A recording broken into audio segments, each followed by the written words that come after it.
लोकसभा चुनाव 2024 के लिए भाजपा ने जैसे ही बालाघाट सिवनी संसदीय क्षेत्र की प्रत्याशी का नाम घोषित किया है, उसके बाद से ही जिले में राजनीति में पोस्टरवाद की राजनीति शुरू हो गई है और वहीं भाजपा में गुटबाजी भी देखी जा रही है। आपको बता दें कि इन दिनों जिले में पोस्टरवाद की राजनीति देखने को मिल रही है। जब से बालाघाट सिवनी संसदीय क्षेत्र की भाजपा ने सूची जारी की है और भारतीय पार्टी को अपना अधिकृत प्रत्याशी घोषित किया है, उसके बाद से ही कहीं ना कहीं जिले में भाजपा के अंदर गुटबाजी साफ तौर पर देखी जा रही है। तो वहीं जिले में पोस्टरवाद भी शुरू हो गया है। अभी कुछ दिन पहले ही प्रत्याशी घोषित होने के बाद लालबर्रा क्षेत्र के एक होल्डिंग्स में सांसद ढाल सिंह बिसेन की फोटो नहीं दिख रही थी और यह पोस्ट सोशल मीडिया पर तेजी से वायरल हो रहा था, जिस पर सांसद द्वारा भी यह आरोप लगाए गए थे कि उनकी अभी से फोटो हटा दी गई है, जिस पर सोशल मीडिया पर सभी ने अपने अपने विचार व्यक्त किए थे। वहीं पद्मेश 24/7 से चर्चा के दौरान होल्डिंग्स में फोटो गायब होने के संबंध में भारतीय पार्टी लोकसभा प्रत्याशी के द्वारा कहा गया कि उसमें कहीं ना कहीं किसी से कोई गलती हो गई होगी। उन्होंने बताया कि उन्हें भी इसकी जानकारी अभी ही लगी है और उन्हें अभी पता चला है कि यह सब धोखे से हुआ है, किसी के द्वारा जानबूझकर गायब नहीं किया गया है। वह हमारे वरिष्ठ हैं और उन्होंने 5 वर्षों में जिले के लिए विकास के बड़े बड़े कार्य किए हैं और उनका अच्छा नेतृत्व रहा है और उनका सम्मान बरकरार रहेगा।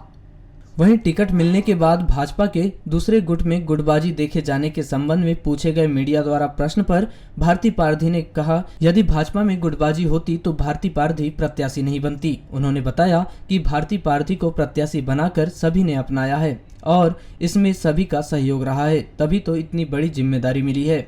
जिस प्रकार से भाजपा के कुछ कार्यक्रमों में बड़े नेता और चर्चित चेहरे नहीं दिख रहे हैं, जिस पर उन्होंने कहा कि ऐसा नहीं है, सभी उनके वरिष्ठ नेता कार्यक्रम में आ रहे हैं।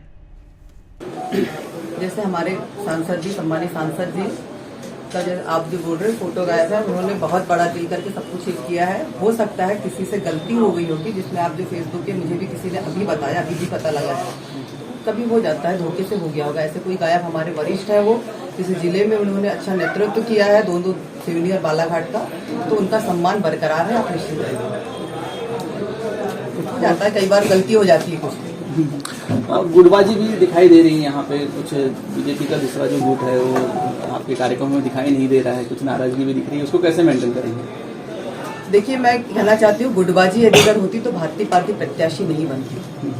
भारतीय पार्टी का प्रत्याशी बनना ही है कि भाजपा ने भारतीय पार्टी को प्रत्याशी बनाया है और सबने उन्हें अपनाया है और सबका सहयोग रहा, तभी मुझे आशीर्वाद प्रदेश नेतृत्व और केंद्रीय नेतृत्व में दिया। तो चूंकि दीदी जैसे ही आपको प्रत्याशी बनाया गया, उसके बाद कहीं ना कहीं राजनीतिक गलियारों में ये चर्चा चलने लगी है कि आपको प्रत्याशी बनाने के बाद भाजपा में ही कहीं ना कहीं अंदर अंदर गुटबाजी चालू हो गई है, कुछ कार्यक्रम में बड़े नेता नदारत दिख रहे हैं, इसको नहीं, ऐसा कुछ नहीं है। कल भी हमारे एक नेता जी आए हुए थे, मंत्री जी आए हुए थे, पांडे जी, सारे हमारे वरिष्ठ थे, सभी लोग थे। आपने किसी कार्यक्रम में देखा, मुझे जानकारी नहीं। भाभी भाव भी 2 दिन से कार्यक्रम में नजर नहीं आ रहे, कंटिन्यू प्रहलाद जी आपकी जानकारी के लिए मैं बता दूं, जब माननीय प्रहलाद जी आए थे तब भाऊ भोपाल प्रवास पे थे, तब भोपाल नहीं थे, यहाँ नहीं थे वो।